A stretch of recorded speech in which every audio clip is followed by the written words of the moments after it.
திருச்சிற்றம்பலம். நம பார்வதி பதையே ஹர ஹர மகாதேவா. தென்னாடுடைய சிவனே போற்றி, என் நாட்டவர்க்கும் இறைவா போற்றி. ஏகம்பத்துரையந்தாய் போற்றி, பாகம் பெண்ணொருவானாய் போற்றி. தென் தெல்லை மன்றேனுள்ளாடி போற்றி, இன்று எனக்கு அறமுதம் காவாய் கனகத்திரளே போற்றி. வெற்றி வேல் முருகனுக்கு. திருச்சிற்றம்பலம். உலகெல்லாம் உணர்ந்து ஓதற்கு அறியவன், நிலவுலாவிய நீர்மலிவேணியன், அழகில் ஜோதியன் அம்பலத்தாடுவான், மலர் சிலம்படி வாழ்த்தி வணங்குவான். பூனடைந்த உடம்பின் பிறவியே தானடைந்த உறுதியைச் சாருமான், தேனடைந்த மலர்பொழில் தில்லையுள் மானடம் சேவரதர் பொத்தாழ்தொட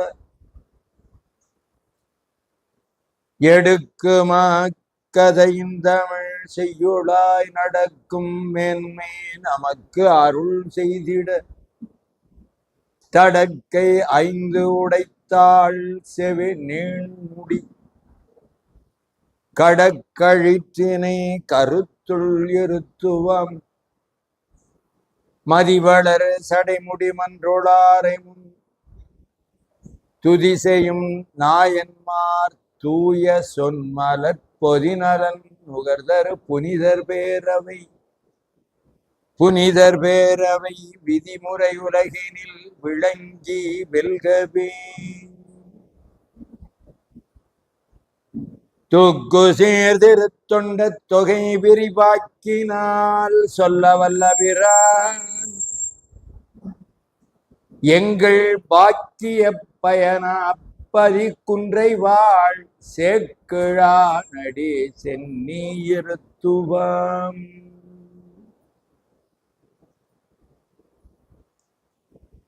எல்லாம் வல்ல செம்மேனியம்மான் சிவபரஞ்சுடர் சோழ மண்டலத்திலே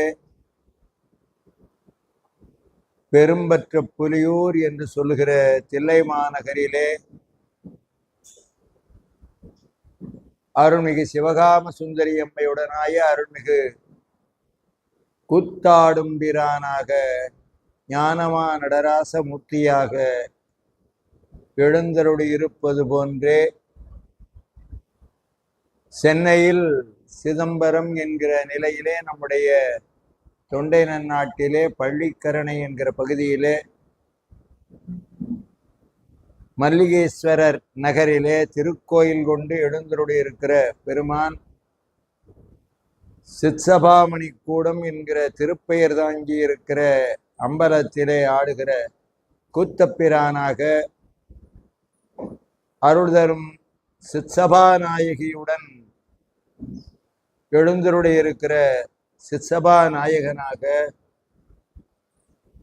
எல்லாம் வல்ல நம்முடைய கூத்தப்பெருமான்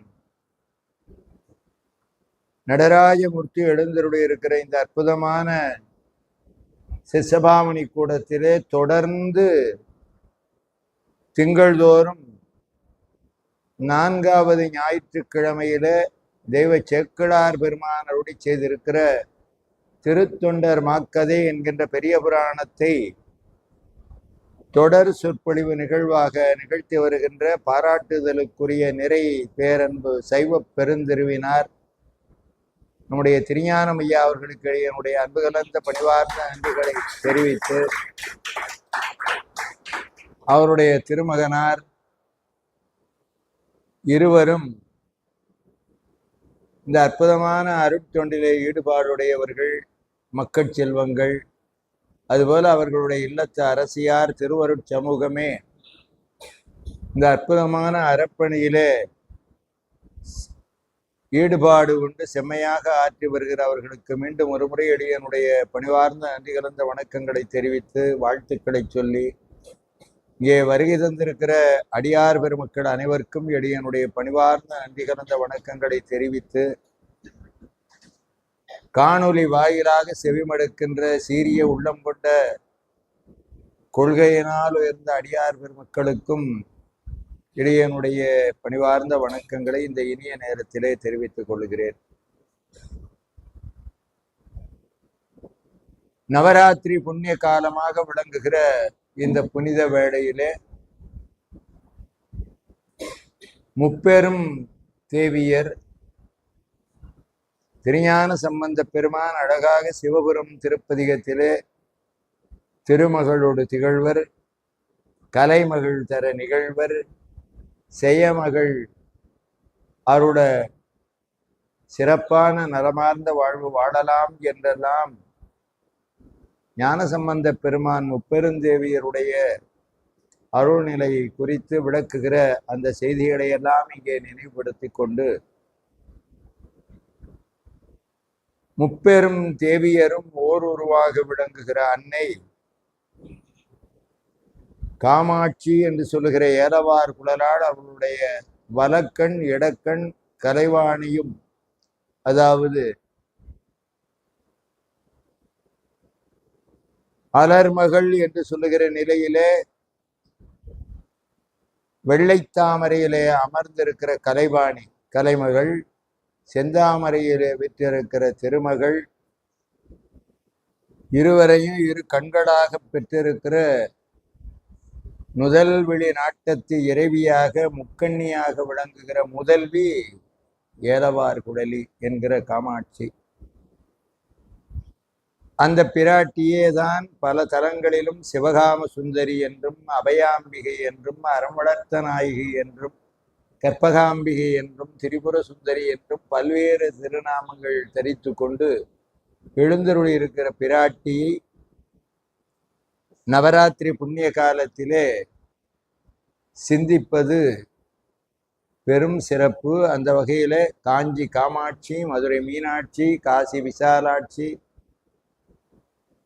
ஒரு 5 தினங்களுக்கு முன்பாகத்தான் காசிக்கும் சென்று தரிசித்து விசாலாட்சியை நேரே கண்ணுற்று வணங்கி அன்னபூரணியை தோத்தரித்து வருகிற பெரும்பேறு வாய்த்தது.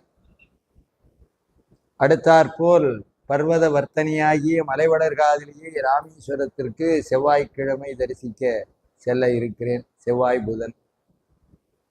அதனால அம்மையினுடைய அருள் விளங்குகிற தலங்கள் எத்தனையோ எண்ணில ஆயினும் காஞ்சி என்று சொன்னால் மக்களுடைய நினைவிலே வருவது காமாட்சி. மதுரை என்று சொன்னால் முதல்ல நினைவு வருவது மீனாட்சி.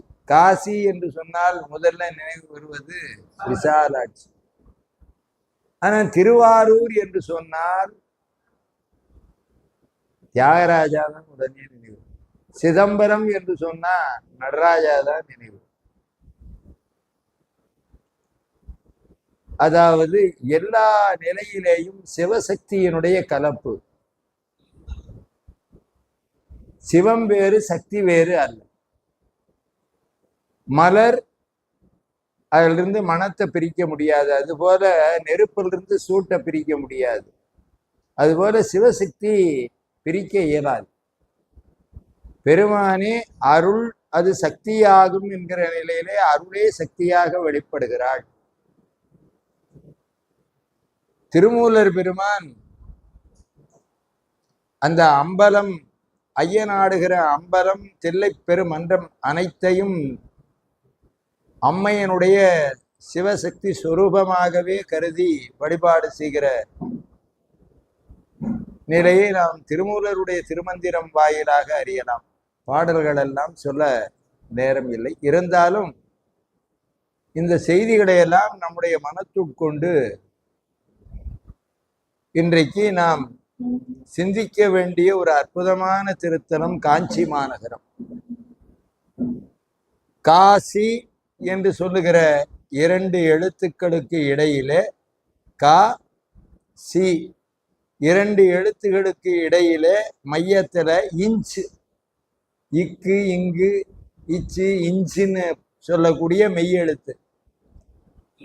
காசிக்கு இடையில ஒரு இன்ச்சை வச்சோம்னா காஞ்சி என்று வரும். அப்ப காசியை காட்டிலும் ஒரு இன்ச்சு மகிமை கூட இருப்பது காஞ்சி என்று நம்முடைய மாதவசிவஞான சுவாமிகள் அருளி செய்கிறார். அந்த வகையிலே காஞ்சி மாநகரம் முத்தி நகரங்கள் என்று சொல்லுகிற பட்டியலில்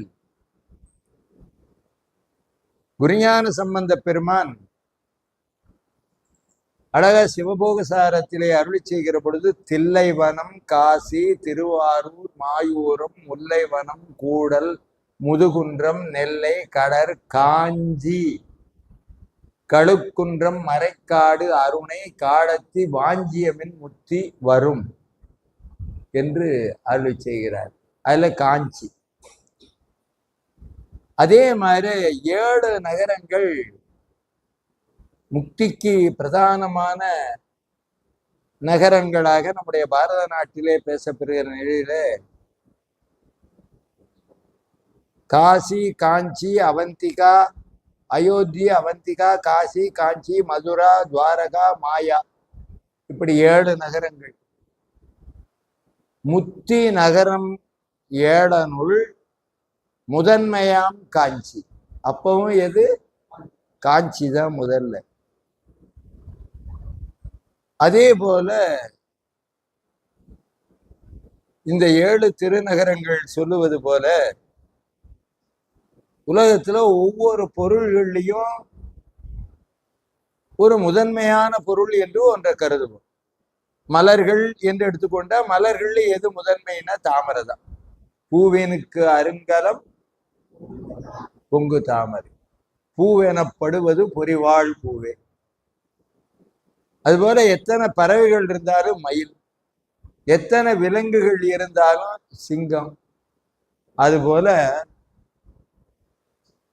எத்தனையோ மலைகள் இருந்தாலும் மலைகள்ல வரை, வரை என்ற சொல்லுக்கு மலைன்னு அர்த்தம். வரை இடங்களில் சிறந்தது தணிகை மால் வரை.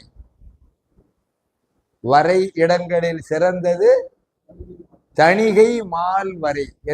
அது எந்த மலை? எந்த மலை? திருத்தணிகை. அதுபோல தரை இடங்களில் இந்த பூமி, பிடி மண் கையில் எடுக்கிறமே, இந்த மண்ணு ஒரு கையில பிடியா எடுக்கிற மண், ஒரு பிடியா இந்த பூமியில எவ்வளவு இடத்துல இந்த மண்ணை அடந்துட முடியுமா? இந்த நம்ம இந்திய நாடு மட்டுமா, ஆசியா கண்டம் மட்டுமா, ஏனைய பிற கண்டங்கள், விண்ணுலகத்தில் இருக்கிற பல உலகங்கள் இல்லையா? சந்திரனுக்கு அனுப்பிச்சா அங்க இருக்கிற கல்லு மண்ணை எடுத்துட்டு வரணும் இல்லையா? அப்ப என்னன்னா எல்லா இடங்கள்லயும் மண்ணுன்னு ஒண்ணு இருக்கலாம். அது பிருத்திவி என்று சொல்லுவோம் வடமொழியில. அப்படி தரை இடம், இந்த தரைன்னு ஒண்ணு இல்லைன்னா நம்ம அமர முடியாது. ஆகாயத்துல பறக்கிற போது நல்லா இருக்கும் விமானத்துல. ஆனா கொஞ்சம் ஏதாவது ஒரு மோசமான நிலை வருது அப்படின்னா எப்படா தரையிறங்குவோம். கடல் மேல பறக்கிற போது, கடலை பார்க்கிற போது அப்படி நம்ம கபாலீஸ்வரம் மயிலாப்பூர் பக்கத்துல அப்படி வந்து இறங்கும். கடல்ல மிதக்கிற மாதிரியே இருக்கும், பார்த்தா தண்ணியை தொடுற மாதிரியே தெரியும் அந்த விமானம். ஐயோ, அந்த கரை பக்கத்துல அந்த விமானம் அப்படி வந்து அப்படி பரங்கிமலை தாண்டி ஏர்போர்ட்ல இறங்குற போதுதான் அப்பாடா நல்ல விதமா பூமியில வந்து இறங்கிட்டோம். அப்ப தரை அப்படின்னு ஒண்ணு இல்லைன்னா நம்ம வாசம் செய்ய முடியாது. இந்த தரையில, இந்த மண்ணுல தான் எல்லா வகையான நமக்கு தேவையான நம்முடைய சௌபாகியத்திற்குரிய எல்லா பொருள்களும், உணவில் இருந்து உடையில இருந்து இருப்பிடம் மற்ற எல்லா வகைக்கும் மூலமா இருக்கிறது எதுன்னா தரை, அது மண்ணு. இப்படி தரை இடங்களில் சிறந்தது காஞ்சி மாநகர் அப்படின்னு புராணம். எப்படி? நீ எந்த ஊர்ல எங்க போய் எந்த மண்ணுல இறங்கினாலும் மண் அப்படின்னு சொன்னாலே அது காஞ்சி மாநகரத்தை, கச்சி ஏகம்பத்தை நினைச்சு ஆகணும். அப்படி காஞ்சி மாநகரத்தினுடைய சிறப்பை நம்முடைய அருளாளர்கள் எல்லாம் விழவரா காஞ்சி என்று போற்றியிருக்கிறார்கள். எப்பொழுதும் தொடர்ந்து பல சிறப்பான விழாக்கள் தொடர்ந்து நடைபெறுகிற ஒரு பெரிய திருநகரம். அந்த திருநகரத்திலே அவதரித்து பேறு பெற்ற நாயனார் உடைய திருச்சரிதத்தை தான் இன்றைக்கு நாம் திருக்குறிப்பு தொண்டர் புராணம் என்கிற நிலையிலே சிந்திக்க வேண்டும். அதற்கு முன்னால குறிப்பு அப்படின்னா என்ன? தம்பி வந்தார், ஐயாவோட திருமகனார். ஐயா, இந்த கருவியை நான் உங்களுக்கு கொஞ்சம் இருங்க தம்பி, நான் இந்த குறிப்பு எழுதிக்கிட்டு இருக்கேன். குறிப்பு இதுவும் குறிப்பு தான். குறிப்பு அறிதல்னு ஒரு அதிகாரம். குறிப்பறியறதுங்கிறது ரொம்ப முக்கியம். அது இந்த காலத்துல பிள்ளைகளுக்கெல்லாம் அவசியமா அறிந்து கொள்ள வேண்டிய ஒன்று. ஒரு நிகழ்ச்சியை இந்த நேரத்தில் நினைவுபடுத்துகிறேன். திருவாவடுதுறை ஆதீனத்திலே நம்முடைய திருச்சிரோர மகாவித்வான் மீனாட்சி சுந்தரம் பிள்ளை அவர்கள் இருந்த காலத்திலே மகா சன்னிதானம் மேலகரம் சுப்பிரமணிய தேசிகர் என்று சொல்லுகிற மகோன்னதமான மகா ஞானியாக விளங்கிய அந்த குருமகா சன்னிதானம் அவர்கள் உடைய பொற்காலம் அவருடைய காலத்துல வாழ்ந்தவர் நம்முடைய திருச்சிரோர மகாவித்வான் மீனாட்சி சுந்தரம் பிள்ளை அவர்கள். ஒரு முறை அவசரமாக மகா சன்னிதானம் அவர்கள் உத்தரவு அழைத்திருக்கிறாருன்னா வேகமா பிள்ளை அவர்கள் போற போது உடனே போகணும். கூப்பிட்ட குரலுக்கு உடனே போகணும். நான் இருங்க, நான் வர்றேன், அப்புறம் பார்க்கலாம். காலதாமதம். இதோ ஒருத்தி பார்க்குறா பாருங்க. ஒரு குறைஞ்சது ஒரு 3 முறை 5 முறையாவது கூப்பிட்டாதான் ஏன் தாத்தான்னு கேட்பா. அப்ப என்னன்னா, அவர் வர்றாரு, சன்னிதானம் அவர் அப்படி பார்த்தார், அவ்வளவுதான். கொஞ்ச நேரத்துக்குள்ள பணிவிடையாள் பொன்னால் கட்டிய ருத்ராட்ச மாலையை கொண்டு வந்து கொடுத்தார். மகா சன்னிதானம் அவருக்கு வழங்கினார், அணிந்து கொண்டார். காரணம், அவர் கழுத்துல ருத்ராட்ச மாலை இல்லை.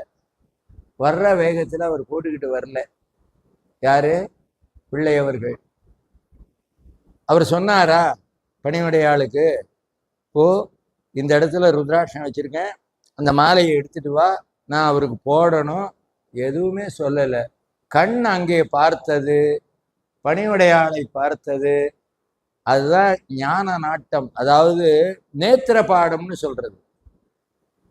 கண்ணுல பார்த்தா கை செய்யணும், அதுதான் புத்திசாலிக்கு அழகு. எல்லா வாத்தியாரையும் எல்லாமே சொல்லி கொடுக்க மாட்டாங்க. எந்த ஒரு தொழிலா இருந்தா கூட ஒரு தொழில முதன்மையா கத்துக்கிறவங்க என்ன செய்யணும்?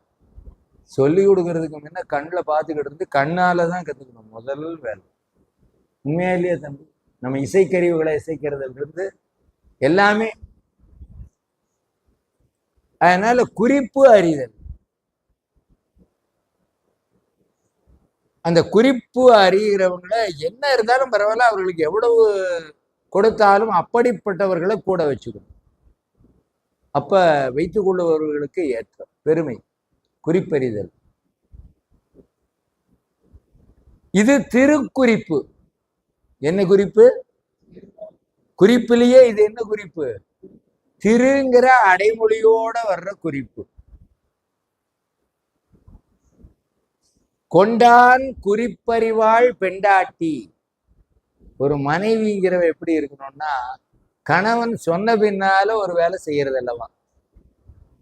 கணவனுடைய குறிப்பு அறிந்து சொல்லாமலே செய்கிறவளுக்கு பெண்டாட்டின்னு பேரான். நான் சொல்லல, நம்ம அருளாளர்கள் பெரியவர்கள் சொல்லி. அதனால குறிப்பறிதல். நான் ஆரணிக்கு தொடர்ந்து சொற்பொழிவுக்கு போயிட்டு இருந்தேன். திருமந்திரம் சொல்ல மாதம் ஒரு முறை. நண்பகல்ல உணவு மாகேஸ்வர பூஜை பரிமாறுவார்கள். நான் எனக்கு தான் முதல்ல இலை போட்டு முதல்ல நான் சாப்பிடணும்னு எல்லாமே பரிமாறி வைப்பாங்க. மற்றவர்கள் அமர்ந்திருப்பார்கள். நான் மட்டும் அப்படியே உட்கார்ந்துக்கிட்டு அந்த சாப்பாட்டை தொட்டுக்கிட்டே இருப்பேன். சாப்பிட்ற மாதிரி பாவனை பண்ணிக்கிட்டு இருப்பேன். ஏன்னா உணவு விடுதியிலிருந்து அந்த சாப்பாடு வந்திருக்கும். எனக்கு குழஞ்சிருந்தா தான் நான் சாப்பிடுவேன். அது அந்த அரை கொஞ்சம் அப்படி பதமாக தான் வடிப்பாங்க. மற்றவர்களுக்கு அப்படி இருந்தால் தான் பிடிக்கும். எனக்கு குழஞ்சிருந்தா தான் பிடிக்கும். இதை நான் ஒரு நாள் கூட காட்டிக்கிட்டது இல்லை. ஒரு அம்மையார் என்னை பார்த்துக்கிட்டே இருந்திருக்காங்க. அடுத்த மாதம் 2-3 மாதம் இதே பண்றதை அவங்க கவனிச்சுட்டாங்க. அடுத்த முறை நான் செல்கிற பொழுது ஒரு டிஃபன்ல நல்ல கொலைய சாதம் வடிச்சிட்டு வந்து அங்க கொண்டாந்து எல்லா மற்ற காய்கறி பதார்த்தங்கள்லாம் வைப்பாங்க. சாதத்தை மட்டும் அந்த அம்மா டிஃபன்ல வடிச்சு கொண்டு வந்து போடுவாங்க. குறிப்பறிதல். அவங்க எப்போவோ ஒரு 10 வருஷத்துக்கு முன்ன செஞ்சதை இன்னைக்கு நினைக்கிறேன். யாரோ ஒரு அம்மையார் இல்லையா? அது போல குறிப்பறிதல்ங்கிறது ரொம்ப முக்கியம் வாழ்க்கையில. அதனால அந்த குறிப்புல ஆண்டவனிடத்திலேயும் அடியார்களிடத்திலேயும் அந்த குறிப்பு அறிந்து உதவுவது செய்யறது. திருடன் வந்துட்டான், சாப்பிட உட்கார்ந்துட்டான், நல்லவன் இல்லை. ஆனாலும் அவன் எதுக்கு வந்திருக்கிறான்? பசியோட சாப்பிடணும்னு வந்திருக்கான். சாப்பிட்டா 1000 பொன் கொடுப்பாங்க, 100 பொன் கொடுப்பாங்கன்னு தெரியும். நம்ம நாயனார் என்ன பண்ணாரு தெரியுமா? 200 பொன் கொடுத்தாரு. இன்னும் அவர் கதை வரல, நம்ம அப்புறமேல் சொல்லுவோம். எத்தனை பொன் கொடுத்தாரு? அதுபோல இந்த குறிப்புங்கிறது திருக்குறிப்பு. இந்த பதத்தை சொல்லாட்சிய நமக்கு முதல்ல சொன்னவர் யாரு தெரியுமா? திருக்குறிப்புங்கிற வார்த்தைய, இந்த சொல்லாட்சிய நமக்கு முதல்ல சொன்னவர் சொற்குருதிக்கு அப்பர் என சொல் நாவுக்கரசர் பெருமான் தான். ஒன்றி இருந்து நினைமின்கள் தமக்கு ஊனமில்லை, கன்றிய காலனை காராற் கடந்தான் அடியவர்க்காய் சென்று தொழுமின்கள் தில்லையுள் சிற்றம்பலத்து நட்டம் என்று வந்தாய் எனும் எம் பெருமாந்தன் திருக்குறிப்பே. எங்க வருது திருக்குறிப்பு? தேவாரத்துல இருக்கு. அதனாலதான் இந்த நாயனார் அவருக்கு பேரே திருக்குறிப்பு தொண்டர். தாய் தகப்பன் என்ன பேர் வச்சாங்களோ தெரியாது. ஆற்று வெள்ளம் பெருக்கெடுக்க அடுக்கு துணி நிறைய இருக்க போட்டு எடுத்து சுவைத்து விட்டால் வெள்ளையப்பான். திரைப்படத்துல கூட அழகா இந்த நாயனாருடைய சரிதத்தை, திருவருட்செல்வர்ங்கிற படம்னு நினைக்கிறேன், ரொம்ப அழகா அந்த காட்சிகள் எல்லாம் இப்பவும் நம்ம கண்ணுல இருக்கிற மாதிரி. நாயனார் 63 திருக்குறிப்பு தொண்டரை சிறப்பாக எடுத்துக்கொண்டு அந்த திரைப்படத்திலே கூட அமைத்து காட்டி இருக்கிறார்கள்ங்கிறது இந்த நேரத்துல நம்ம நினைக்கிற போது அப்படி என்னமோ கண்முன்னால் நடந்த மாதிரி தெரியும். அது ஒரு புறம் இருக்கட்டும். இப்ப இந்த புராணத்தை நாம் சிந்திப்பதற்கு முன்பாக இப்படி ஒரு தொண்டர் இருந்தார், திருக்குறிப்பு தொண்டர் என்பவர் இருந்தாருங்கிறத நமக்கு முதல்ல யார் அறிமுகப்படுத்துகிறார்? சுந்தரமூர்த்தி சுவாமிகள் தான். எப்படி சொல்லுவாரு? திருக்குறிப்பு தொண்டர்தம் அடியார்க்கும் அடியேன். திருத்தொண்ட தொகை தான் முதல் நூல். அதுலதான் திருக்குறிப்பு தொண்டர்தம் அடியார்க்கும் அடியேன்னு சொல்றாரு. சரி, அவருக்கு அடுத்தபடியா இந்த ஒரு தொடரை அற்புதமான வரலாறாக பாடி தந்த பெருமையிலே நம்முடைய நம்பியாண்டார் நம்பிகள் திருத்தொண்டர் திருவந்தாதியில பாடுகிற பொழுது, பண்டு புனர்ச்சடையான் தமர் தூசு எற்றி வாட்டும் வகை விண்டு மலைமுகில் வீடாத ஒளியின் யான் வீவது வீவ என்னா முண்டம் படர் பாறை முட்டும் எழிலார் திருக்குறிப்பு தொண்டன் குலம் கட்சி ஏகாலியர் தங்கள் தொல்குலமே அப்படின்னு பாடுறார் நம்முடைய நம்பியாண்டார் நம்பிகள். இந்த வரலாறை எல்லாம் நம்ம சிந்திப்பதற்கு முன்பாக விரிவாக இந்த வரலாற்றை பாட விழைந்த நம்முடைய தெய்வ சேக்கிழார் பெருமான் எவ்வளவு பாடல்கள் தெரியுமா? 128 பாடல்கள்ல பாடுறார். இந்த ஒரு நாயனாருடைய சரிதத்தை 128 பாடல்கள்ல பாடுறார். சரி, 128 பாடல்களும் இவரை பற்றித்தானா அப்படின்னா, இந்த பெரிய புராணம் புத்தகம் எப்பவுமே நீங்க கையில வச்சிருக்கணும். முடிஞ்சனா வகுப்பு வருவதில் கொண்டுட்டு வரலாம், தப்பில்லை. அதுல பார்த்தீங்கன்னா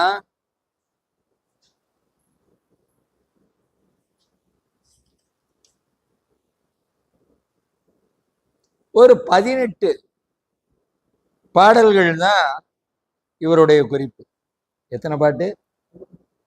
18. பாக்கி 110 பாடல்கள். இன்னும் முடிக்கிற போது எப்பவுமே அடுத்த நாயனாருடைய சரிதம் சொல்வதாக வருவது. அடுத்து அப்படி சண்டேஸ்வர நாயனாருடைய புராணம் வரும். இப்ப அதை கணக்கில் எடுக்கல. இப்ப பார்த்தீங்கன்னா இவ்வளவு பாடல்கள், கிட்டத்தட்ட ஒரு 110 பாடல்கள்ல காஞ்சிபுரத்தை மட்டும்தான் பாடுகிறார். தொண்டை நாட்டினுடைய சிறப்பு, தொண்டை நாட்டிலே பாய்கிற நம்முடைய பாலி ஆற்றினுடைய சிறப்பு, காஞ்சி மாநகரத்தில் இருக்கக்கூடிய பல்வகையான சிறப்புகள், இவற்றையெல்லாம் விரிவாக விளக்கமாக சொல்லுகிற பகுதி தான் இந்த 110 பாடல்களுமே. சுருக்கமா சொல்ல போனா, நம்முடைய மாதவ சிவஞான யோகிகள் காஞ்சி புராணத்தை அருளி செய்வதற்கு முதற்காண்டம், இரண்டாவது காண்டமாக நம்முடைய கவிராட்சச கச்சியப்ப முனிவர் பெருமான் காஞ்சி புராணத்தை அருளி செய்வதற்கு அதற்கும் முன்னதாக காலத்தால் தொன்மை வாய்ந்த கச்சாலை தேசிகர் அருளி செய்த காஞ்சி புராணம் ஒன்று. இப்ப காஞ்சி புராணம்னு எடுத்துக்கிட்டீங்கன்னா நேரடியாவே 3 புராணங்கள். இவையெல்லாம் அல்லாமல் ஏனைய புராணங்கள்ல வரக்கூடிய சிறப்பு காஞ்சிபுரத்தை பற்றி. இப்ப இவ்வளவு புராணங்களுக்கும் நமக்கு அடிப்படையா மூலதனமாக சேக்கிழார் பெருமான் திருக்குறிப்பு தொண்ட நாயனாருடைய புராணத்துல தந்த செய்திகளை, இந்த 110 பாடல்கள் இருக்கிற செய்திகளை விரிவாக விளக்கமாக உள்வாங்கி சிவஞான முனிவரும் கச்சியப்ப முனிவரும் ஏனைய அருளாளர்களும் காஞ்சி மாநகருக்கு புராணம் செய்தார்கள் என்று சொன்னால் அது மிகையாக. நம்முடைய திருச்சிற்றம்பலம் இங்க ஐயா அவர்களுடைய அன்பு கட்டளை கிணங்க கூத்த பெருமானுடைய திருமஞ்சன வழிபாடுகள் எல்லாம் வந்து நிகழ்த்துகிற ஒரு பேறு பெற்ற திருச்சிற்றம்பலம் பேராசிரியர் நம்முடைய திருவான்மியூர் மருந்தீஸ்வரர் கோயிலில் தொடர்ந்து 10 ஆண்டுகள் காஞ்சி புராணம் முதற்காண்டம் சொல்லி இப்ப அடுத்த காஞ்சி புராணம் 2வது காண்டம் இப்ப சொல்லி கொண்டிருக்கிறார். ஒரே ஒரு 10 ஆண்டுகளா சொல்றதுன்னா, இன்னும் மறுபடியும் சொல்லிக்கிட்டே இருக்கிறதுன்னா, எத்தனை பிறவி எடுத்தாலும் காஞ்சி மாநகரத்தினுடைய கச்சி ஏகம்பவாணனுடைய ஏலவார் குழலியினுடைய பெருமையை சொல்லிவிட முடியுமா என்ன? ஆனா இயன்றவாறு முடிஞ்ச வரைக்கும் அறிந்தபடி துதி செய்தேன் அப்படிங்கிற மாதிரி முடிஞ்ச வரைக்குமாவது நம்ம காஞ்சி மாநகரை பற்றி அறிந்து கொள்ள வேண்டும். ஏன்னா நம்ம தெய்வ சேக்கிழார் பெருமான் தொண்டை நாட்டவர். அதுக்காக அவருக்கு இந்த தொண்டை நாட்டு மேல மட்டும்தான் ரொம்ப பெரிய பற்று என்று கருதிவிடக்கூடாது. சேர நாட்டை பற்றி சொல்லணுமா, அப்படியே அவர் சேர நாட்டுக்காரர் மாதிரியே அந்த பெருமையை சொல்லுவார். சோழ நாட்டை சொல்லணுமா, சோழ நாட்டினுடைய பெருமையே சொல்லுவார். அப்படி எந்த இடத்திலும் தராசு முனை அளவில் தமிழ் பாடியவர் நம்முடைய தெய்வ சேக்கிழார் பெருமான். நம்ம தொண்டை நாட்டை பற்றி சொல்ல வேண்டிய இடம் வருகிற பொழுது இது ஒரு வாய்ப்பு.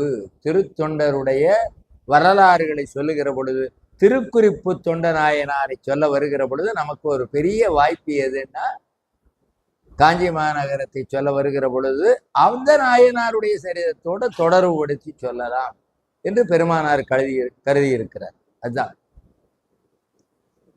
இப்ப இவர் இந்த புராணத்தை இவ்வளவு அழகா சிறப்பா ஒரு பெருங்காப்பியம், பெரிய புராணம் என்பது பெருங்காப்பியம், காப்பிய இலக்கணங்கள் அனைத்தும் பொருந்தி வரக்கூடிய அற்புதமான நூல். தன் தமிழின் மேலாம் தரம், தமிழ் நூல்கள்ல தரமான நூல்னு கொடுத்த பட்டியல்ல திருத்தொண்டர் புராணம் இடம்பெற்று இருக்கிறது. ஆகையினால இந்த அருமையான நூல்ல காஞ்சி மாநகரை பற்றி சொல்ல வேண்டும். அதற்கு முன்ன நம்முடைய தொண்டை நாட்டை பற்றி, முதல்ல நாட்டு இயல்பு, அப்புறம்தான் நகர், அப்புறம் உள்ள அந்த ஊர், பிறகு அந்த எங்க அந்த குலத்துல என்ன மரபிலே அவதரித்தார், அவர் செய்த திருத்தொண்டு என்ன என்று அவர் விளக்கமா ஒவ்வொரு நாயன்மாருடைய சரிதத்தையும் சொல்லுவது மரபு. இதையெல்லாம் சொல்லுவதற்கு, விரிவாக பேசுவதற்கு அவருக்கு சைவ திருமுறைகளிலே மூவர் தேவாரமும், ஐயடிகள் காடவர்கோன் நாயனார், காரைக்கால் அம்மையார், இவருடைய காலத்துக்கு முந்தைய பல நாயன்மாருடைய அற்புதமான திருப்பாடல்களும் சரிதமும் பெரிய புராணம் பாட பெரிதும் அந்த நாயன்மாருடைய சரிதத்தை சொல்வதற்கு பெரிதும் காரணமாக இருந்திருக்கின்றன என்பது சுவாமிகளுடைய திருவாக்காலேயே அறியலாம். அப்படி பார்க்கிற போது இந்த 11ஆம் திருமுறையில காஞ்சி மாநகரத்தை ஆண்ட ஐயடிகள் காடவர்கோன் நாயனார், அவருடைய புராணம் இனிமேல் தான் நம்ம பார்ப்போம். அப்ப விரிவா அவருடைய சரிதம் பார்க்கலாம். ஆனா அவர் காஞ்சி மாநகருக்கு பாடிய ஒரு வெண்பாவை இந்த நேரத்துல சிந்திக்கணும். ரொம்ப அழகான பாட்டு. என்ன அழகா சொல்றாரு பாருங்க. என் நெஞ்சே, அவர் வேற யாருகிட்டையும் பேசல, நெஞ்சோட பேசுறாரு. என் நெஞ்சேனாரு. இதே மாதிரி நம்ம ஞான சம்பந்தர் நன்னெஞ்சே உனை இறந்தேன் பாரு, அதே கருத்து தான் இங்கேயும். என் நெஞ்சே உன்னை இறந்தும் உரைக்கின்றேன். உங்ககிட்ட நான் ரொம்ப யாசகமா கேட்டுக்கிறேன் நெஞ்சே. அவ்வளவு சீக்கிரம் இந்த நெஞ்சு கேட்குதா? நெஞ்சம் உமக்கே இடமாக வைத்தேன்கிறார் அப்பர் சுவாமி. அது மாதிரி வைக்க முடியுதா? அதனால இவர் என்ன சொல்றாரு? என் நெஞ்சே உன்னை இறந்தும் உரைக்கின்றேன், கன்னம் செய்வாயாகில். இந்த திருடுத்தனம் எல்லாம் பண்ணாத, காலத்தால் வண்ணம் செய். நம்முடைய தொன்மையான புராண வரலாற்றிலே நம்முடைய பெருமான் இருக்கிறானே, அவன் என்ன செஞ்சான்? மா கம்பத்து ஆணை உரித்தான். மான்னா விலங்கு, பல பொருள் உண்டு ஒரு சொல்லுக்கு. அவர் என்ன பண்ணார்? யானையினுடைய தோலை உரித்து போர்வையாக அணிந்து கொண்டார். கஜசம்ஹார மூர்த்தி, யானை உரி போர்த்த மூர்த்தி, வடிவுடை மழுவேந்தி மதகரி உரி போர்த்து அப்படின்னு பாடுறார் சுந்தரமூர்த்தி சுவாமி. மதகரி உரி போர்த்து அப்படின்னு பாடுவார் கூடலையாற்றூர் தேவாரத்துல. அதனால மாகம்பத்து ஆணை உரித்தானை வன் கட்சி ஏகம்பத்தானை இறைஞ்சு. வன் கட்சி, கட்சினா காஞ்சி மாநகரம். அங்க இருக்கிற பெருமானுக்கு ஏகாம்பரநாதன்னு பேரு. அந்த ஏகம்பத்தானை இறைஞ்சு நீ போய் வணங்கு. இன்னொரு புலவர் பாடுவார், நமக்கெல்லாம் 2 கால் தான் இருக்கு, வயசாயிட்டு நடக்க முடியல, அப்ப இன்னொரு கால் தேவைப்படுது. என்ன கால் அது? என்ன கால்? ஊன்றுகோல்ங்கிற கால். இது 2 கால், அதுவும் ஒரு கால், 3வது கால். அது எப்படி? முக்கால். முக்கால்னா 3 கீழ் 4 போட்டு சொல்ற முக்கால், அது வேற. 3 கால்னு அர்த்தம். அதனால முக்கால் தண்டூன்றி, எப்படி? கையில மெய் உடம்பு தளராமுன்.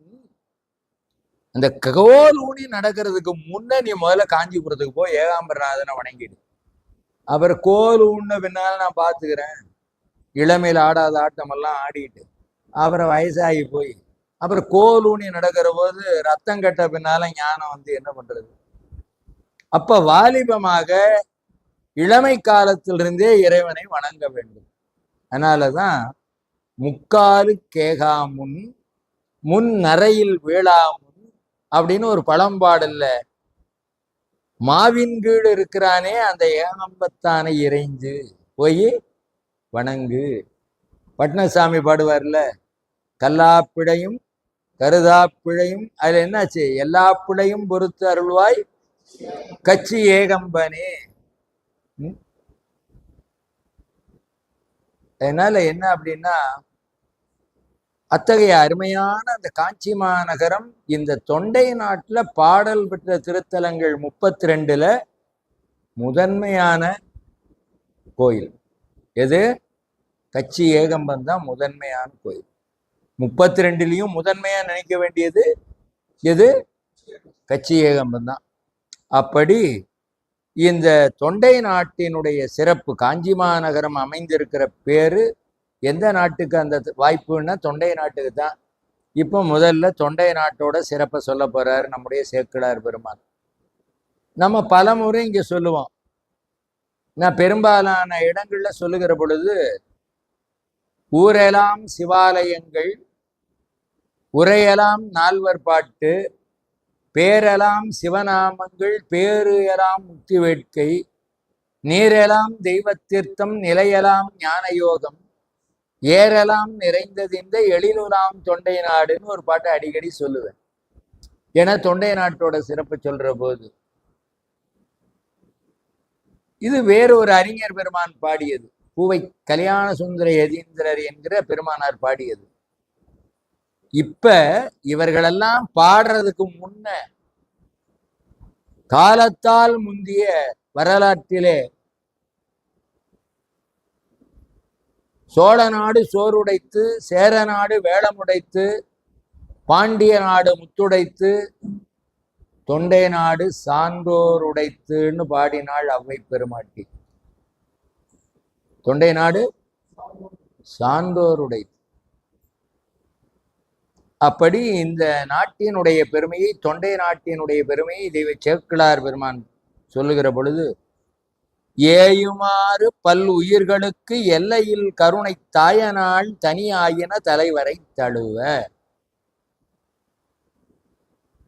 இந்த உலகத்துல உயிர்களினுடைய எண்ணிக்கை இவ்வளவுன்னு வரையறுத்து சொல்ல முடியாது. எவ்வளவு புல்லு முளைச்சிருக்குன்னு எண்ண முடியுமா? எவ்வளவு பூண்டு செடி கொடி இருக்குதுன்னு எண்ண முடியுமா? மரம், மட்டை, பூச்சி, புழு, மக்கள். அதனால ஆனா அதனுடைய வகையை வரையறுத்தாங்க. உரை சேரும் 84 100 1000 யோனி பேதம்.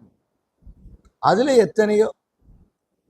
அந்த உயிர்களுக்கெல்லாம் யார் தாய்? என்னை பெற்றெடுத்த தாய்னா எங்க அம்மா பேரு வெங்கலட்சுமின்னு சொல்லலாம்,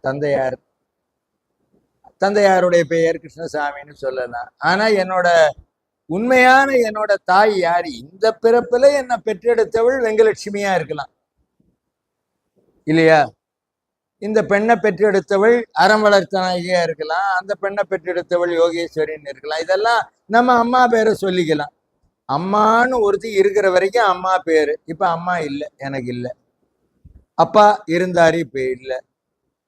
அப்பா மறைந்த போது என்ன பண்ண, இனிமேல் அப்பா அப்பான்னு கூப்பிடுறதுக்கு பெத்த அப்பன் இல்லை, எப்பா தொடுப்பன் எனதினிய தந்தைக்கு ஒப்பா எகுதுரைப்பேன் உள்ளபடி எப்பொழுதும் அப்பா அப்பா என்று அழைக்க இனி ஐயாற்று அப்பன் அன்றி வேறாருளர்.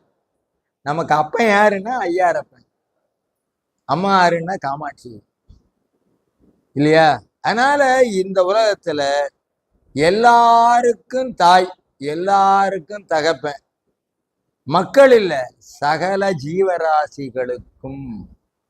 சேக்கிழார் சுவாமி தான் சொல்றாரு, பல் உயிர்களுக்கு எல்லையில் கருணை ஆயு தாயனாள்னார். தாய் போன்றவள் யார்? உமாதேவி தான், பராசக்தி தான். அப்படிப்பட்ட தாய் யாரு? காமாட்சி ஆகிய ஏலவார் குழலி தழுவினாள்.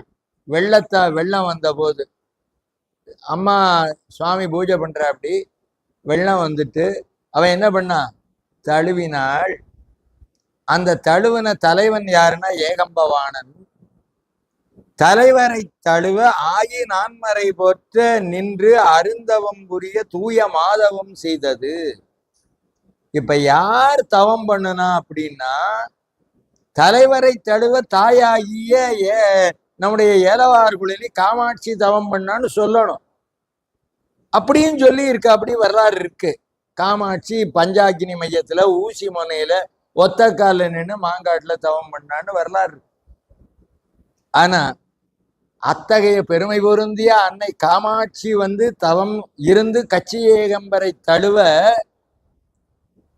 யார் தவம் செய்தா அப்படின்னா தொண்டை நாடு தவம் செய்ததுன்னார். எப்படி? இந்த நாடே தவம் செய்தது.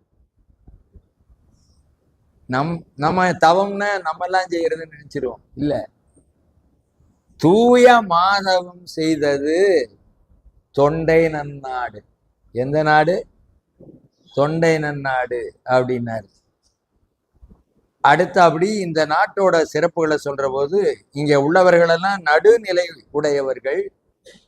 சமன் செய்து சீர்தூக்கும் கோல் போல் ஒருவருக்கு அணி அல்ல, திருக்குறள்ல வர்றது. அதுபோல நடுநிலை, திருமந்திரத்துல நடுவு நிலைமைன்னு ஒரு அதிகாரம், ஒழுக்கம். அப்புறம் பெருங்குடிகள், நல்ல வையத்துள் வாழ்வாங்கு வாழக்கூடிய பெருமக்கள். இப்படியெல்லாம் இருக்க பிரகாசிக்கின்ற பல வளம் பதிகள், பல ஊர்கள், வரம்பு சொல்ல முடியாத பழமையும் மேன்மையும் உள்ளது இந்த பெரும் தொண்டை நாடு அப்படின்னவரு. அடுத்து அப்படி ஒரு அருமையான வரலாறு சொல்றாரு. இதெல்லாம் சிறப்பு தான், இதை விட மேலான ஒரு சிறப்பு இருக்குன்னாரு. அது அந்த வரலாறு ரொம்ப அருமையான ஒரு வரலாறு. நம்ம ஞான சம்பந்த பெருமானே தேவாரத்துல குறிப்பிட்ட வரலாறு. திருஞான சம்பந்த பெருமான் பல தலங்களையும் தரிசித்து கொண்டு திரு ஆலவனம் என்று சொல்லுகிற திரு ஆலங்காடை தரிசிக்க செல்லுகிறார். காரைக்காலம்மையார் தலையால் நடந்த பதி என்பதால் ஆலங்காட்டிற்குள் நுழையாமல் எல்லையிலேயே தங்குகிறார். அப்படி தங்குகிய இடம்தான் பழையனூர் என்று சொல்லுகிற பகுதி என்று பெரியவர்கள் கருதுவார்கள். அந்த பழையனூருக்கு என்ன பெருமை அப்படின்னா, மூவர் தேவாரத்திலையும் பழையனூர் இடம்பெற்று இருக்கும். எப்படி? துஞ்ச வருவாரும் தொழுவிப்பாரும் வழுவிப்போய் நெஞ்சம் புகுந்தியம்மை நினைவிப்பாரும் முனை நட்பாய் வஞ்சப்படுத்தொருத்தி வாழ்நாள் கொள்ளும் வகை கேட்டு அஞ்சும் பழையனூர் ஆலங்காட்டு எம் அடிகளே. ஊர் பேரு பழையனூர், கோயில் பேரு திரு ஆலங்காடு. அதனால இப்பவும் நடராஜா ஆருத்ரா தரிசனத்துக்கு எங்க வருவாருன்னா பழையனூருக்கு திரும்புவார். அங்கதான் தழுவ குலைந்த ஈஸ்வரர் அப்படின்னு ஒரு அற்புதமான சிவாலயம் இருக்கிறது. அந்த ஊர்ல இருக்கக்கூடிய வேளாண் பெருமக்களை பற்றி சொல்ல வருகிறார் நம்முடைய சேக்கிழார் பெருமான். அது என்ன ஒரு வரலாறுங்கிறது ரொம்ப ஒரு அற்புதமான வரலாறு. யாராவது போலியா கண்ணீர் விட்டா, ஏண்டி நீலி கண்ணீர் வடிக்கிற அப்படிம்பாங்க. உண்டா இல்லையா? நீலி கண்ணீர் அப்படின்னா என்ன? போலியா கண்ணீர் விடுறது. ஒரு வாணிகன் அவன் என்ன செய்தான்? தன்னுடைய அழகான மனைவி இருக்க, அடுத்த அப்படி பரத்தையர் என்று சொல்லுகிற வரைவின் மகளிர் அவங்க பால் அவன் போய், அதாவது திருமூலர் அழகா சொல்லுவார், அழகான பலாக்கனி இருக்க ஈச்சம்பழத்துக்கு இடருற்றவாரேம்பார். மனைவிங்கிறவ பலாப்பழம் போல, அதை விட்டுட்டு எங்க போனா? ஈச்சம்பழத்துக்கு போனான். ஈச்சம்பழத்துக்கு இடருற்றவாரே. அப்படி போனத மனைவி கண்டிச்சா. எல்லாரும் கண்ணகி மாதிரி இருந்துருவாங்களா? போனா பரவாயில்லன்னு இருக்கிறது எல்லாம் அள்ளி கொடுத்துட்டு. அதனால இவன் பார்த்தான்,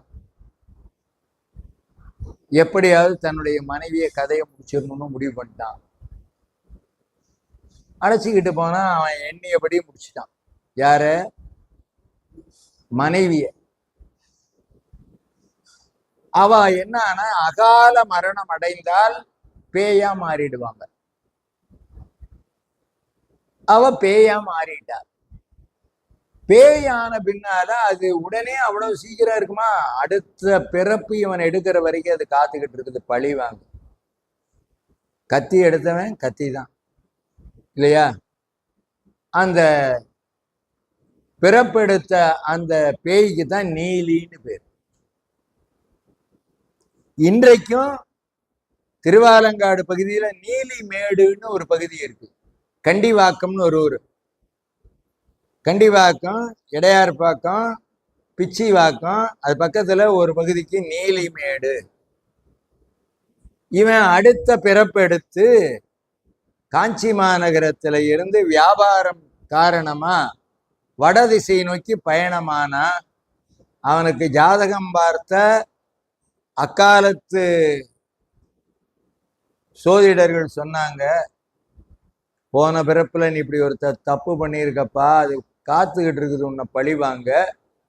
நான் ஒரு மந்திர வாழ் தர்றேன், இதை நீ கையில வச்சுக்கிட்டீங்கன்னா அது நெருங்காது அப்படின்னு கொடுத்தா. அப்படி அதையும் வாங்கிட்டு இவன் வியாபார நிமித்தமா வடதிசையை நோக்கி வர்றான்.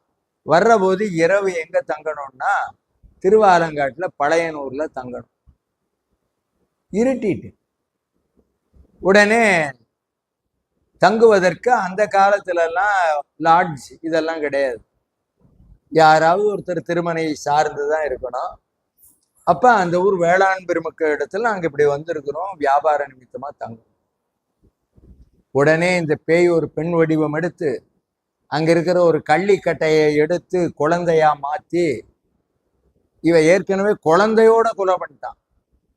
அதனால அந்த குழந்தையையும் ஒரு கள்ளிக்கட்டை எரிகட்டையை எடுத்து அதை உயிர் கொடுத்து அதற்கு எடுத்து குழந்தையும் வச்சுக்கிட்டு அந்த வேளாளர்கள் இருக்கிற பகுதியில வந்து, இவர் என் கணவன், என்னை விட்டுட்டு இவர் வியாபாரமா போறேன்னா நானும் என் குழந்தையும் என்ன பண்ணுவோம், அதனால இரவு அவரோட நான் தங்கணும். இவன் சொல்றான், ஐயோ இவன் என்னோட மனைவியும் இல்லை, இவன் என் குழந்தையும் இல்லை. பேய் ரொம்ப சாமர்த்தியமானது. அந்த கள்ளிக்கட்டை குழந்தையை இறக்கி விட்ட உடனே குழந்தை ஓடி போய் இவனை அப்பான்னு கட்டி தழுவியது. வேளாளர்கள் 70 பேர் பார்த்தாங்க. குழந்தை வந்து பொய் சொல்லுமா? குழந்தை எங்க போனாலும் குழந்தைங்களுடைய சொல்லுக்கு அவ்வளவு மகத்துவம். அதனாலதான் சொல்லலாம் ஜாக்கிரதையா பேசணுங்கிறது. அப்ப என்னன்னா உடனே தீர்ப்பு, இருமா காலையில போவீங்களா? இல்ல இல்ல இந்த கத்தி வச்சிருக்கான் இவன், எதை என்ன பண்ண, அதெல்லாம் நீ பயப்படான, அந்த கத்தியை கொண்டா. இவன் கொடுக்க மாட்டேன்றான். இல்ல அவன் ராத்திரியில ஏதாவது பண்ணிட்டானே. நாங்க 70 பேர் பொறுப்பு, அப்படியும் உயிருக்கு ஆபத்து வந்தா நாங்க நெருப்புல தீப்பாய்வோம்னு சொல்லிட்டு, இது ஆலங்காட்டப்பர் மீது ஆணை. உடனே வெடிய காலம் பார்த்தா அது இவனை முடிச்சுட்டு போயிடுச்சு. அந்த கள்ளிக்கட்டையை ஒரு பாறையில வச்சு பழையபடி காலில் தேய்ச்சுதான். பேய்க்கு கால் கிடையாது, ஆனா அது நினைச்சா காலையும் வர வச்சுக்கலாங்கிறதுக்கு சான்று, பழையனூர் திரு ஆலங்காட்டுக்கு போற வழியில ஒரு பாறையில இருக்கும் அந்த கள்ளிக்கட்டை தேய்ச்ச கருப்பு அடையாளம் அழியாம இன்னைக்கு இருக்குன்னு ஒரு பாறை இருக்கு. திருவாலங்காடு போனா இதெல்லாம் பார்க்கணும். வேளாளர்கள் 69 பேர் காலையில பார்த்தா இவன் இறந்து கிடக்குறான். ஐயோ நம்ம சத்தியம் பண்ணணுமே, நெருப்புல பாயிர. உடனே நெருப்பை முட்டி 69 பேரும் நெருப்புல இறங்கிட்டாங்க. 69 பேரும் நெருப்புல இறங்கிட்டாங்க. ஒருத்தர் மட்டும் விடிய காலை இவங்களுக்கு முன்ன அவர் ஏர் உழுக போயிட்டாரு. அந்த இடத்துல பெரிய பள்ளத்துல நெருப்பு எரியறத பார்த்தாரு. ஓ, அந்த பேய் அதை நினைச்சதுபடியே முடிச்சிட்டு போல் இருக்கு. நம்மவங்க 69 பேரும் நெருப்புல பாஞ்சிட்டாங்க, நம்ம உயிர் வாழக்கூடாதுன்னு அந்த ஏர் உழுகிற இதுல கலப்பை இருக்குல்ல, அதுல கொழுன்னு ஒண்ணு இருக்கும் இரும்புல, அதை எடுத்து வயிற்றுல குத்தி அவரும் உயிர் விட்டு. அப்படி 70 பேர் சத்தியத்துக்காக கொடுத்த வாக்கிற்காக உயிர் துறந்தார்கள். அவர்கள் எரிந்த அந்த பள்ளம் இன்றைக்கு பெரிய அற்புதமான மண்டபமாக பழங்காலத்துல பல்லவர்கள் காலம், சோழர் காலம், நம்முடைய மூவேந்தர்களுமே அங்க வந்து இந்த அற்புதத்தை பார்த்து, அதிசயத்தை பார்த்து, ஆளுக்கு ஒரு வெண்பா பாடியது அங்க சாட்சி பூதேஸ்வரர் கோயில்ல இருக்கும். எதிரிலேயே சாட்சி பூதேஸ்வரர் கோயில் இருக்கும். அதுக்கு எதிரில் இந்த வேளாளர்கள் தீப்பா இந்த மண்டபம் இருக்கும். அந்த கொலை அந்த மண்டபம், அதுல எல்லாரும் புடைப்பு சிற்பமா 70 பேர் வடிவம் இருக்கும். அதுல நீலி பேயோட வடிவம் எத்தனை பேர் பார்த்திருக்கீங்க? யாருமே பார்க்கலையா? முன்னாலேயே இந்த அற்புதத்தை ஞானசம்பந்த பெருமானே வஞ்சப்படுத்தொருத்தி வாழ்நாள் கொள்ளும் வகை கேட்டு அஞ்சும் பழையனூர். சுவாமி நடுநிசையில போய் ஞானசம்பந்த பெருமான நீ வந்து பாடலையான்னு கேட்கிற போது இவர் பாடுறாரு எழுந்து நடுநிசையில. அப்பதான் துஞ்ச வருவாரும் தொழுவிப்பாரும் நெஞ்சம் புகுந்து எம்மை நினைவிப்பார். இப்ப நம்மளையெல்லாம் அவரு சிசபாநாயகர் உங்க நெஞ்சு உள்ள புகுந்து, இன்னைக்கு வந்து பெரிய புராணம் நம்ம சிசபாமணி கொடுத்து போகணும்னா அவரு உங்க நெஞ்சு உள்ள புகுந்தனாலதான் நீங்க அத்தனை பேரும் வந்திருக்கீங்க. இப்படி புகுவதற்கு காரணமா அவர் இங்க எழுந்தருள பண்ணிய பெருமை யாருக்கு? நம்ம திருஞானம் ஐயாவுக்கு. அவருக்கு ஒரு கரவொலி கொடுத்து எவ்வளவு அழகா அமைச்சிருக்கிறார் இந்த மண்டபத்தை. மணிக்கூடம் இல்லையா? மாமணிக்கூடம் இது. ஆகையினால நெஞ்சம் புகுந்து எம்மை நினைவிப்பாரும் முனை நட்பாய் வஞ்சப்படுத்தொருத்தி வாழ்நாள் கொள்ளும் வகை கேட்டு அஞ்சும் பழையனூர் ஆலங்காட்டு எம் அடிகளே. என்னமா பாடுற! அப்படிப்பட்ட வரலாற்றை நிறைய திருவாலங்காட்டோட சிறப்பு இருக்கு. இப்ப அவ்வளவு நமக்கு சொல்ல நேரம் இல்லை. காரைக்கால் அம்மையார் புராணம் வர்ற போது அப்ப சிந்திக்கலாம். இப்ப சேக்கிழார் பெருமான் என்ன சொல்றாருங்கிறத மட்டும் நம்ம எடுத்துக்கணும். திருவாலங்காட்டை பத்தி இந்த வரலாறு சொல்றாரு. தொண்டை நாடுங்கிறது சத்தியம், வாய்மை தவறாதவர்கள், அந்த வேளாண் மக்கள் வாழ்ந்த பகுதி இது. நல் திறம்புரி பழையனூர் சிறு தொண்டர். நம்ம நாயனார் சிறு தொண்டர் இல்ல, அந்த வேளாண் பெருமக்களை சொல்றார். நவை வந்து உற்றபோது தம் உயிரையும் வணிகனுக்கு ஒரு கால் சொற்ற மெய்மையும் தூக்கி அச்சொல்லையே காக்க பெற்ற மேன்மையில் திகழ்ந்தது பெருந்தொண்டை நாடு. எப்படி அப்படின்னு தொண்டை நாட்டினுடைய சிறப்பை இந்த வரலாற்றை சொல்லி வெளிப்படுத்துறார். அடுத்து அப்படி இன்னொரு அருமையான வரலாறு சொல்றார். நம்ம தொண்டை நாட்டிலே இருக்கிறவர்களுக்கும் மலை நாட்டிலே இருக்கிறவர்களுக்கும் ஒரு நல்ல உறவு. மலை நாடுங்கிறது எது? மலை நாடு எது? கேரளா இல்லையா? மலை நாட்டில் இருக்கிற ஒரே தேவார பாடல் பெற்ற ஸ்தலம் எது? அஞ்சைக்களம். ஐயா அழகா சொல்லிட்டாரு, கரவொலி எழுப்புங்க. தேவார பாடல் பெற்ற தலங்கள்ல ஈழ நாட்டில் இருக்கிற திருகோணமலை திருக்கேதீச்சத்திலிருந்து கைலாயம் வரைக்கும் ஐயாவும் போய் தரிசனம் பண்ணிட்டு வந்துட்டாங்க. பாடல் பெற்ற திருத்தலங்கள் ஏகதேசமா அனைத்தும் நிறைவு பெற்று இருக்கும் என்று கருதுகிறேன். அதனால அப்படி ஒரு அருமையான பேறு பெற்றவர்கள். இப்ப அந்த மலை நாட்டுக்கும் தொண்டை நாட்டுக்கும் ஒரு தொடர்பு இருக்குங்கிறார் நம்ம சேக்கிழார் பெருமான். அது என்னன்னா மைத்துன கேண்மையினர். மைத்துன கேண்மைனா இந்த மாமா மச்சான் உறவு இருக்கு பாத்தீங்களா? நான் காசிக்கு இப்ப போயிருந்த போது கூட என்னோட வந்தவங்க மாமா மச்சான் 2 பேரு, 4 பேர் நாங்க யாத்திரையில போனது. விமான பயணம், நல்ல உயர்தரமான ஸ்டார் ஹோட்டல், தங்கியது எல்லாம். நானு அவரோட நண்பர் ஒருத்தரும் ஒரு அறையில தங்கிட்டு அவங்க மாமா மச்சான் மட்டும் 2 பேர்த்த ஒரே இடத்துல விட்டுட்டேன். காரணம் என்னன்னா 2 பேரும் எப்பவும் எலியும் புலியுமா. அதாவது பார்த்தா என் மச்சான் என்ன பண்ணுவாருன்னா மாமாவை ரொம்ப கிண்டல் பண்ணுவாரு. மாமா அவர் 76 வயசு, இவருக்கு மிஞ்சி போனா ஒரு 40 வயசு இருக்கலாம். ஆனா எப்ப பாரு பொறுத்ததுல இருந்து கொஞ்சம் கூட இடைவெளி இல்லாம 2 பேரும் கலாய்க்கிறதுங்கிறாங்க இல்லையா? எப்படி கலாய்க்கிறது, அப்படியே நக்கல் பண்றது, கேலி பண்றது. அவர் ரொம்ப முடியல, என்னால பார்த்தேன். அவங்க 2 பேரும் ஒன்னா இருக்கிறதா சிறப்புன்னு தாங்க. அதனால இப்ப என்னன்னா, அந்த மைத்துன கேண்மைங்கிறது தொண்டை நாட்டுக்கும் மலை நாட்டுக்கும் உண்டு. என்னன்னா, இங்க இருக்கிறவங்க அங்க இருக்கிறவர்களுக்கு பெண் கொடுத்து பெண் எடுத்து அந்த உறவு கொள்கிற, கொண்டா கொடுத்தா தானே உறவுன்னு பழமொழி. கொண்டா கொண்டா கொடுத்தா தான் உறவு, இல்லைன்னா என்ன இருக்கு? இப்ப அந்த உறவே இல்லை. இப்ப எல்லாம் பூரா எதுல உறவு? எல்லாமே நெட்ல எல்லாம் பாக்குறது, இதுல பார்த்து பழகிதான் உறவாகி போச்சு இல்லையா? உண்மையா எங்கேயாவது மாமன் பொண்ணு, அத்தை பொண்ணு, அக்கா பொண்ணு கல்யாணம் நடக்குதான்னா ஏதோ கோடிக்கு ஒண்ணுங்கிற மாதிரி இருக்குது. அது மாதிரி ஆயிப்போச்சு காலம். அதனால என்னன்னா, இந்த மைத்துன கேண்மைய சிறப்பா எடுத்து கொண்டாடுகிற நாடு இந்த தொண்டை நாடுங்கிறார் நம்ம சேக்கிழார் பெருமான். அதுக்கு அடுத்தபடியா கரை விளங்கிய கண்டர்பால். கரைனா என்ன? அதாவது திருநீலகண்டம்.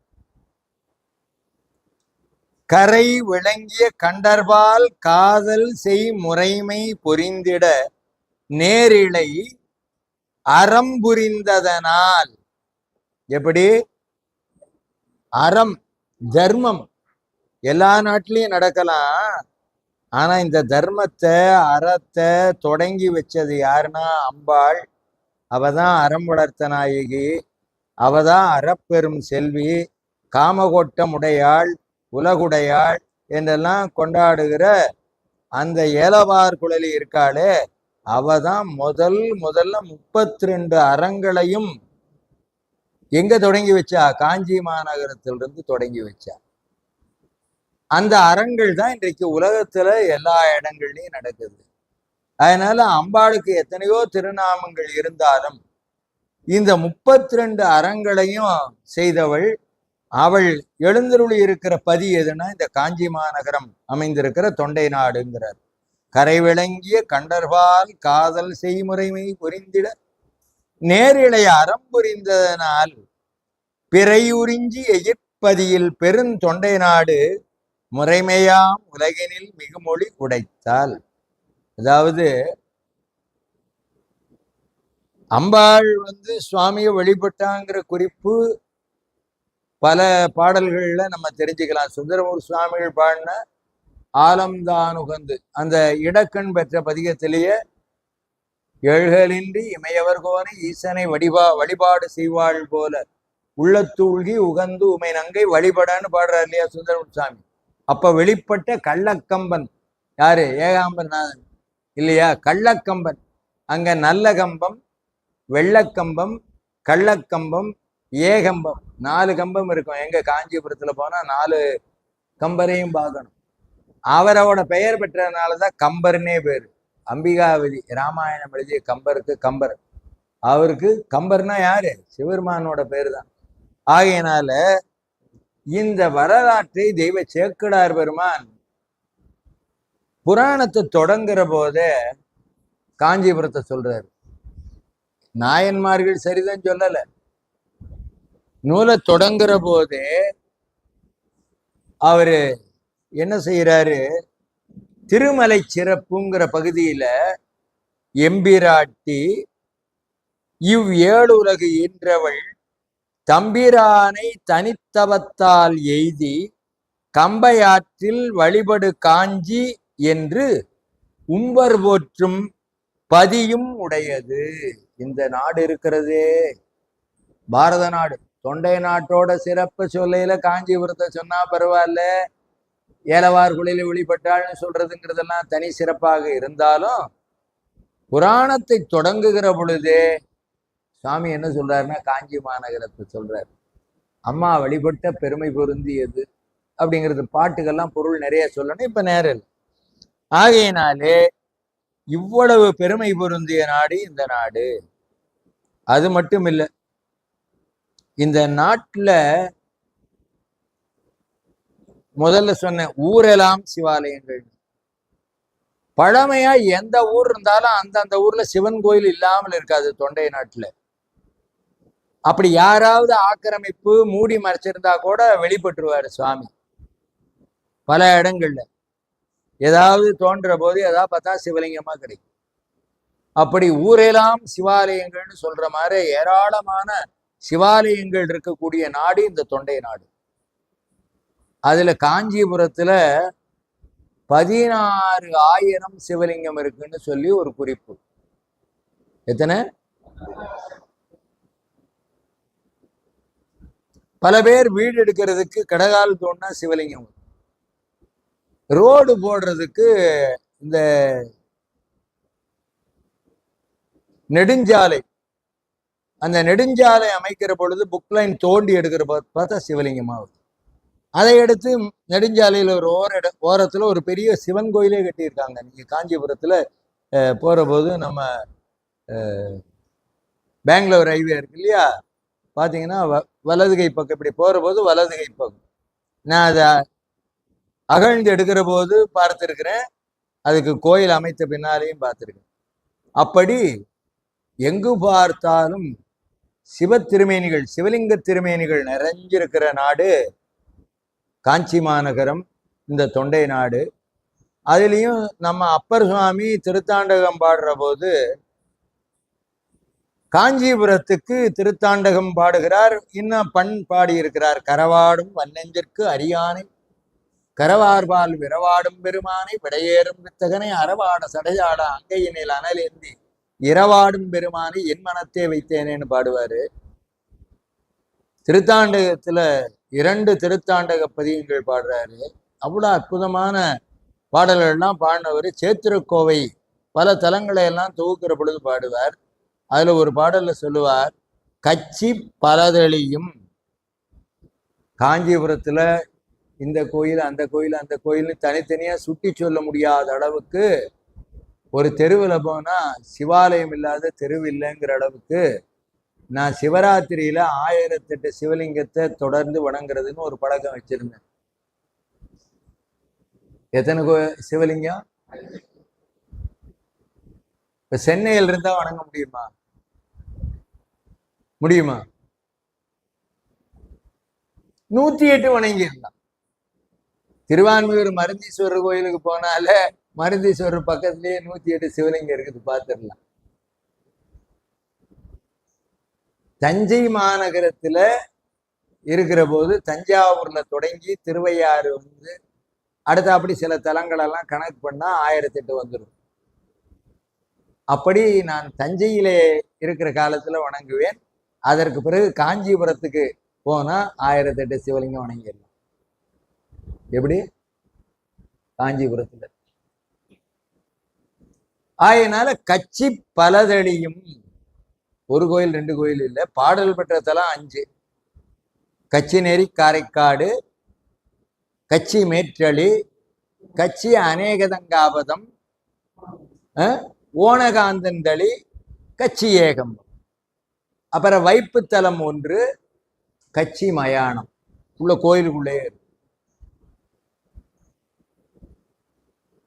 அது அல்லாமல் கச்சி கச்சாலை என்கிற கச்சபேஸ்வரர் கோயில், அருணகிரியார் திருப்புகழ் பாடல் பெற்ற அற்புதமான தலம். கச்சி காரோணம் பட்னசுவாமி பாடுறாரு. பசி பால் வயிற்றை பற்றி இசிக்குதையா காரோணரே. கச்சி காரோணம். நீ காஞ்சிபுரம் போனா ஒரு 108 சிவாலயமாவது வணங்கணும், முடியல ஒரு 28ஆவது வணங்கணும், அதுவும் முடியல 3 கோயிலாவது வணங்கணும். அந்த 3 கோயில் எதுன்னா கச்சி ஏகம்பம், கச்சி கச்சாலை, கச்சி காரோணம். இந்த 3 வணங்கினவங்க கொஞ்சம் கை தூக்குங்க. ஐயா வணங்கி இருக்கிறார். அழகா கரவொலி எழுப்புங்க. அதனாலதான் அவர் இதெல்லாம் அமைக்க முடியும். அப்படி தல வழிபாடு செய்த சிறப்பு. கச்சி ஏகம்பம் எல்லாரும் வணங்கிடுவோம். கச்சபேஸ்வரர் கோயில் கூட வணங்கிடலாம், மெயின்ல நெடுஞ்சாலையில் இருக்கு. கச்சி காரோணம்ங்கிறது பிள்ளையார் பாளையம் பகுதியில் இருக்கு. இந்த சிவ நவராத்திரி காலத்துல முக்கியமா இந்த 3 கோயிலை நினைச்சே ஆகணும். காரணம் முப்பெரும் தேவியரும் வழிபட்ட பெரும் சிறப்பு. வாணியம்பாடி அப்படின்னா நம்ம மகா சரஸ்வதி வணங்கினாள், அதனால வாணியம்பாடி. திருநின்றியூர், திருநின்றவூர் வேற, திருநின்றியூர் வேற. மகாலட்சுமி வழிபாடு செய்தால் திருநின்றியூர், அம்பிகை வழிபாடு செய்தால் பல இடங்கள் இருக்கு, பல ஊர்கள் இருக்கு. கலையநல்லூர்னு ஒரு ஊர், கும்பகோணம் பக்கத்துல சாக்கோட்டைன்னு பேர். இப்ப குறும்பை முலை மலர்குழலி கொண்ட தவம் கண்டுன்னு ஒரு பாட்டு சுந்தரர் தேவாரத்துல. அந்த அம்மா வழிபட்டா அவளுக்கு வேணுங்கிற வரம் கொடுத்தார் சுவாமின்னு பாடுறாரு சுந்தரமூர்த்தி சுவாமி. ஆனா 3 தேவியும் ஒரு சேர வணங்கிய புண்ணிய திருத்தலம் காஞ்சி மாநகரம். எப்படி? சரஸ்வதி தேவி வணங்கிய சிறப்பான தலம் கச்சாலை என்கிற கச்சபேசம். அங்க பிரகாரத்துல பாத்தீங்கன்னா, வெண்டாமரைக்கு அன்றி நின் திருப்பதம் தாங்கையன் வெள்ளை உள்ள தண்டாமரைக்கு தகாது கொலோ சகமேலும் அளித்து உண்டான் உறங்க ஒளித்தான் பித்தாக உண்டாக்கும் வண்ணம் கண்டான் சுவைகுள் கரும்பே சகல கலாவல்லியே. சரஸ்வதி தேவி இருப்பார். அதே போல கச்சி காரோணம் ஐயா போய் தரிசனம் பண்ண கோயில், அங்க போனீங்கன்னா மகாலட்சுமி இருப்பா.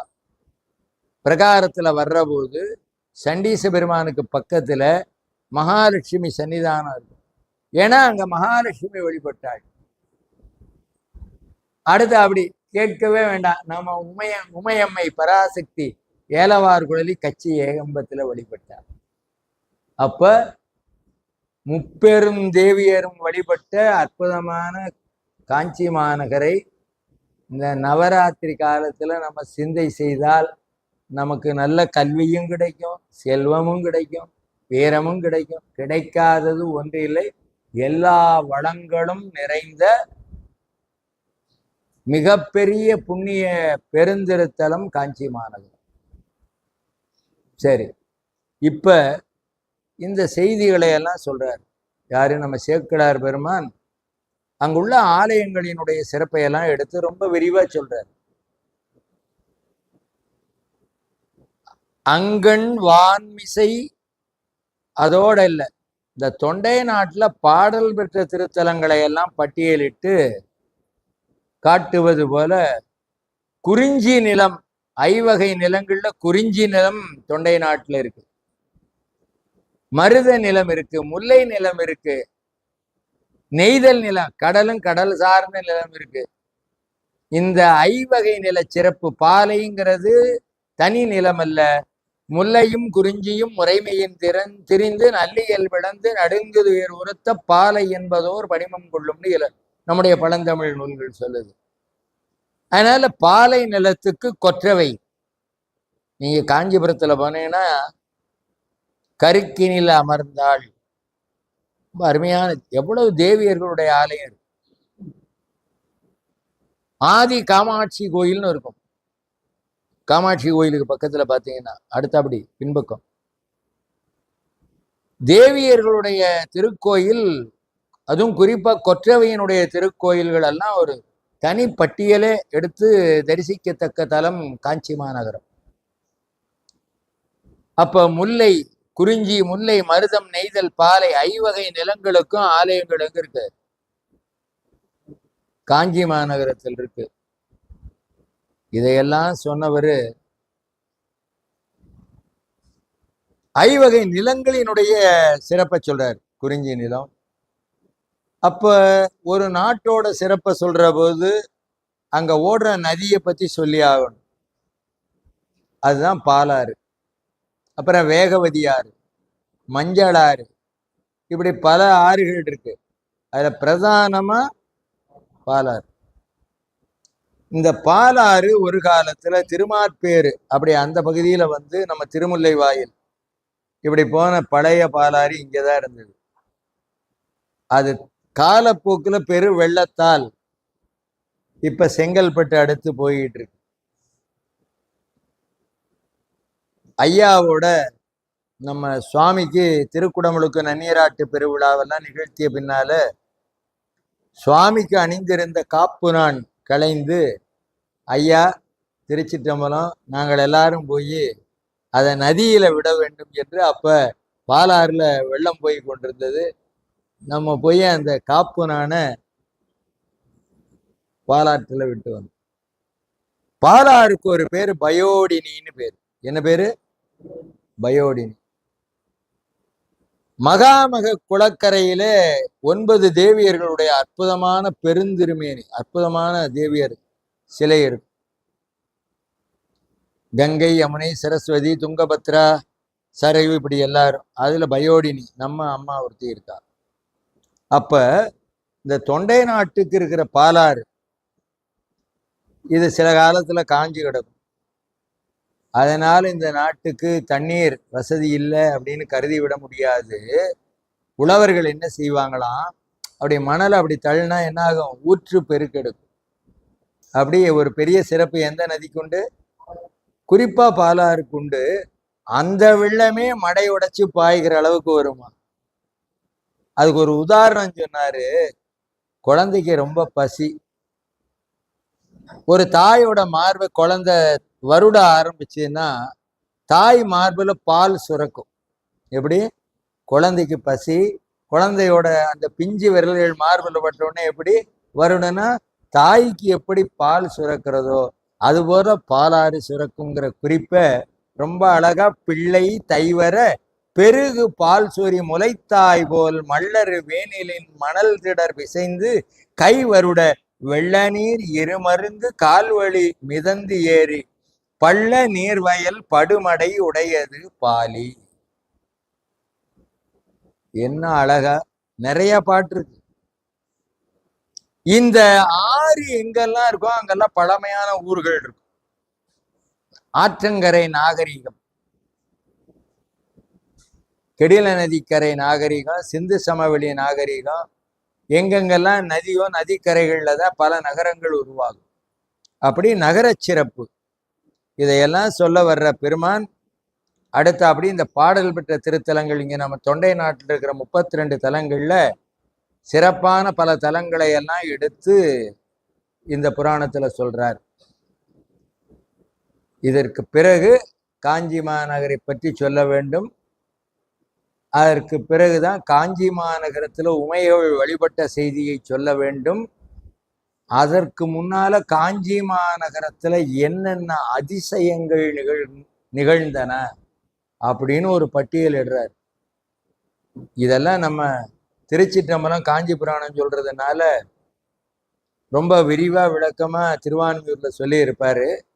அதை நீங்க அங்க போய் கேட்க வாய்ப்பு இல்லைனாலும் இதனுடைய சாரமான செய்திகள், அப்படி என்னையா காஞ்சி மாநகரத்துல அவ்வளவு பெரிய சிறப்பு, அதை சேக்கிழார் பெருமான் எப்படி சொல்லுகிறாருங்கிற செய்தியை எல்லாம் அடுத்த ஒரு வகுப்பில் காஞ்சி மாநகரத்தையே சிந்தித்து சுருக்கமா திருக்குறிப்பு தொண்டருடைய புராணத்தை நம்ம அவர் பாடிய கிட்டத்தட்ட குறைந்த ஒரு 10 பாடல்கள் அளவில் தான், 10-11 பாடல்கள் அளவில் இருக்கிறதுனால அந்த செய்தியை சொல்லுவதற்கு முன்ன காஞ்சி மாநகரத்தில் இருக்கிற இன்னும் சில அற்புதமான புராண திருத்தலங்களை எல்லாம் சிந்தித்து பிறகு திருக்குறிப்பு தொண்டநாயனாரை பார்த்தால்தான் இந்த புராணத்தினுடைய பெருமை முழுமையாக நாம் அறிய இயலும் என்கிற செய்தியை சொல்லி இந்த நாளிலே திருக்குறிப்பு தொண்டரை நாம் தரிசிப்பதற்கு இன்னொரு 30 நாட்கள் காத்திருக்க வேண்டிய அளவிலே இருந்தால்தான் இந்த காஞ்சி மாநகரத்தினுடைய மேலும் சேக்கிழார் பெருமான் காட்டுகிற பல அற்புதமான குறிப்புகளை அறிந்து கொள்ள இயலும். இல்லை ஐயா நீங்கள் இப்பொழுதே சொல்லிவிடுங்கனாலும் அதையும் நம்ம சொல்லிடலாம். நம்ம ஐயா திருஞானம் ஐயாவுடைய உத்தரவு தான் அடுத்த திங்கள். ஆகையினால இதெல்லாம் பாருங்க, எவ்வளவு அவருடைய அருள் உள்ளம் பாருங்க. பரவாயில்லையா, அடுத்த கூட்டத்திலேயே சொல்லுங்க. அதற்கு ஒரு அற்புதமான கரவொலி அவர்களுக்கு வழங்கி நிறை செல்வம் நிறை ஆயுள் எல்லாம் அவருக்கு பல்வளங்கள் நிறைந்திருந்தா தான் இப்படி அற்புதமா திருக்கைலாய வாத்திய இசை ஒரு பக்கம் அற்புதமான திருத்தொண்டு, அடுத்தாப்படி பல குழந்தைகளுக்கெல்லாம் பல நீதி நூல்களை கற்பிக்கிற திருத்தொண்டு, அதற்கு மேல தொடர்ந்து இப்படி மாகேஸ்வர பூசை அடியார்களுக்கு செய்வது, அதே போல திருவாசக முற்றோதல் நிகழ்வு, ஆண்டு விழாவை எடுத்தார். மிக அற்புதமா பெரிய சிறப்பு. நம்ம ஐயா அவங்க எழுந்தருளினார்கள், திருக்கழுக்குன்றம் ஐயா அவர்கள் எழுந்தருளினார்கள். நம்முடைய அருளாளர்கள் எல்லாம் கொண்டாடுகிற இந்த அற்புதமான நிகழ்ச்சி அப்படியே மனக்கண் முன்னால அப்படியே நிறைஞ்சு இருக்கு. அப்படி பெருவிழா எடுக்கிற பெரும் சிறப்பிற்கு உரியவர். விழா என்று சொன்னாலே அது காஞ்சி மாநகர் தான்.